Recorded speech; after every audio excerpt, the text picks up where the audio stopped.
యేసుక్రీస్తు నామంలో ప్రతిరోజు దేవుని వాగ్దానం అనే కార్యక్రమానికి మిమ్మల్ని అందరినీ ప్రేమతో ఆహ్వానిస్తూ ఉన్నాం. ఎలా ఉన్నారండి? అందరూ బాగున్నారా? మీరు, మీ కుటుంబాలు, మీ పిల్లలు అందరూ బాగున్నారా? మీరు అందరూ బాగుంటారు, ఎందుకంటే మీ అందరి కొరకు ప్రార్థనలు చేస్తూ ఉన్నాం. దేవుడు మీతో ఉంటాడు. ఈ వాగ్దానం అందరికీ షేర్ చేయండి. మీ బంధువులకు, మీ స్నేహితులకు, మీ ఫ్రెండ్స్, మీ కొలీగ్స్ అందరికీ షేర్ చేయండి. అందరూ దీవించబడతారు. యేసయ్య యూట్యూబ్ ఛానల్ సబ్స్క్రైబ్ చేసుకోండి. ఇప్పటికే వేల మంది ఫాలో అవుతున్నారు. మీరు కూడా దీవించబడతారు, ఆశీర్వదించబడతారు. అద్భుతమైన కార్యాలు దేవుడు మీ పక్షాన జరిగిస్తాడు. ఈ వాగ్దానాల ద్వారా అనేక మంది ఆశీర్వదించబడుతున్నారు. ప్రతి ఆదివారం యేసయ్య సన్నిధిలో ఆరాధన జరుగుతున్నారు. రేపు ఆదివారం మీరు కూడా రండి, దేవుడి వాగ్దానం మీరు కూడా పొందుకుంటారు. ఈ రోజు కూడా అద్భుతమైన మాట ప్రభు మనతో మాట్లాడుతున్నాడు. రండి చదువుకుందాం. యెషయా గ్రంథము 54వ అధ్యాయము 11వ వచనం.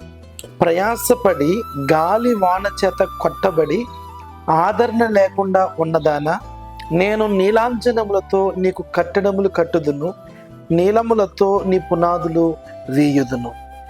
హల్లెలూయా. దేవుడు అద్భుతమైన వాగ్దానం ఇస్తున్నాడు. గాలి వాన చేత, వేదన చేత, దుఃఖము చేత, కన్నీటి చేత ఆదరణ లేకుండా ఉన్న మీతో ప్రభు మాట్లాడుతున్నాడు. ఏంటి గాలి తుఫాను, ఏంటి శ్రమలు, కష్టం. అనేక మంది జీవితాల్లో నెమ్మది లేదు, సమాధానం లేదు, ఆదరణ లేదు. గాలి వాన చేత కొట్టుకుపోయినట్లుగా శ్రమలు, దుఃఖము, వేదన, ఒక తర్వాత ఒకటి నిందలు, అవమానాలు, ఎన్నో ఆటుపోట్లు, నీ హృదయం అంతా గాయం. ప్రభు నీతో మాట్లాడుతున్నాడు. ఆదరణ లేకుండా ఉన్నవారులారా, నేను మరలా మిమ్మల్ని కట్టబోతున్నాను, మీ పునాదులు కట్టబోతున్న దేవునికి స్తోత్రం. ఈరోజు ఎంత కష్టంలో ఉన్నా, ఎంత కన్నీటిలో ఉన్నా, ఎంత వాదార్పు లేకుండా ఉన్నా, దేవుడిని తిరిగి మరలా కట్టబోతున్నాడు. ఆదరణ లేకుండా ఉన్నదానా, నేను నీకు తోడుగా ఉన్న, నీకు సహాయం చేయబోతున్నాను. నీకు, నీ కుటుంబానికి, నీ బిడ్డలకు ఉన్నతమైన కార్యం చేయబోతున్నానని దేవుడు మాట్లాడుతున్నాడు. ఈరోజు ఒకవేళ నీ పరిస్థితి ఎలాగుందో, నీ కష్టం ఎలాగుందో, నీ ఇబ్బందిని బట్టి, నీ పరిస్థితిని బట్టి కొట్టుమిట్లాడుతున్నాడు. నా భర్త మారలేదు, త్రాగుబోతు, నా పిల్లలు నా మాట వినట్లేదు, వ్యాపారం లేదు, ఉద్యోగం లేదు, ఎలా నేను బ్రతకాలి, ఎలా జీవించాలి? భయపడద్దు. దేవుడు అంటున్నాడు, ఆదరణ లేకుండా ఉన్న నా పిల్లలారా, నేను మరలా మిమ్మల్ని కట్టబోతున్నాను. దేవుడి సంవత్సరం నేను మరలా కడతాడు, నేను మరలా స్థాపిస్తాడు. మునుపటి కంటే అధికమైన మీరు చూస్తావు, మునుపటి కంటే గొప్ప అభివృద్ధి, ఆశీర్వాదం, దీవెన మీ కుటుంబాలు చూస్తారు. మీ పిల్లలు దీవించబడతాం చూస్తావు. నీ భర్త మారు మనసు పొంది నీతో మందిరానికి రావటం చూస్తావు. నువ్వు ఊహించిన దానికంటే, అడిగిన దానికంటే గొప్ప కార్యాన్ని పట్ల జరుగుతాయి. వివాహం ఆలస్యమైంది అనుకుంటున్నావా? దేవుడు అద్భుతం చేయబోతున్నాడు. గర్భఫలం లేక బాధపడుతున్నావా? దేవునికి అద్భుతం చేయబోతున్నాడు. ఈరోజు దేవుని బిడ్డలారా, 18 సంవత్సరాల తర్వాత ఒక అద్భుతమైన మగబిడ్డను దేవుడు పరిచర్యలో ఒక ఆవిడకి ఇచ్చారు. నీ జీవితంలో కూడా మోడుబారిపోయిన జీవితమేమో, ఎండిపోయింది నా బ్రతుకు అనుకుంటున్నావు. ఏంటి అనుకుంటున్నావా? భయపడద్దు. ఆదరణ లేకుండా ఉన్నావా? కొన్నిసార్లు బంధువులు, స్నేహితులు నిందలు, అవమానాలు వేస్తే కన్నీళ్లతో ఉంటున్నా. భయపడద్దు.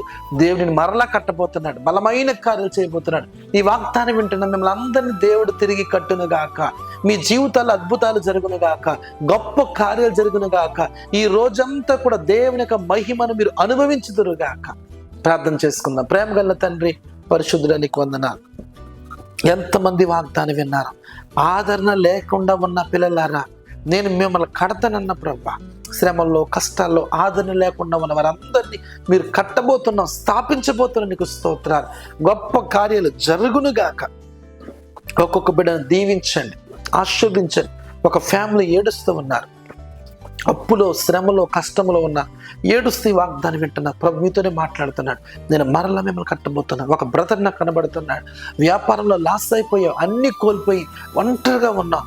ప్రభు నేను మరలా కట్టబోతున్న బ్రదర్, గొప్ప కార్యం చేస్తున్నా. మరొక సిస్టర్ నేను చూస్తున్నా, ఉద్యోగ విషయంలో, వ్యాపార విషయంలో, చదువు విషయంలో అన్ని లాస్ అయిపోయింది మీ కుటుంబం. దేవుడు మిమ్మల్ని మరలా కట్టబోతున్నాడు. ఎంతమంది ప్రార్థనలు ఎక్కిపిస్తున్నారు. మీరందరూ తిరిగి కట్టబడబోతున్నారు. యేసునామములో తిరిగి మిమ్మల్ని ఆశీర్వదించబోతున్నాడు, అభివృద్ధి చేయబోతున్నాడు, ఫలింపు చేయబోతున్నాడు. ఒక్కొక్కరిని దీవించమని, ఆశీర్వదించమని యేసునామమున అడుగుచున్నాము తండ్రి. ఆమేన్, ఆమేన్. భయపడకండి, కన్నీరు తుడుచుకోండి. ఇంతవరకు ఆదరణ లేక బాధపడిన మీతోనే మాట్లాడాడు. నేను మరలా మిమ్మలను కట్టబోతున్నాను.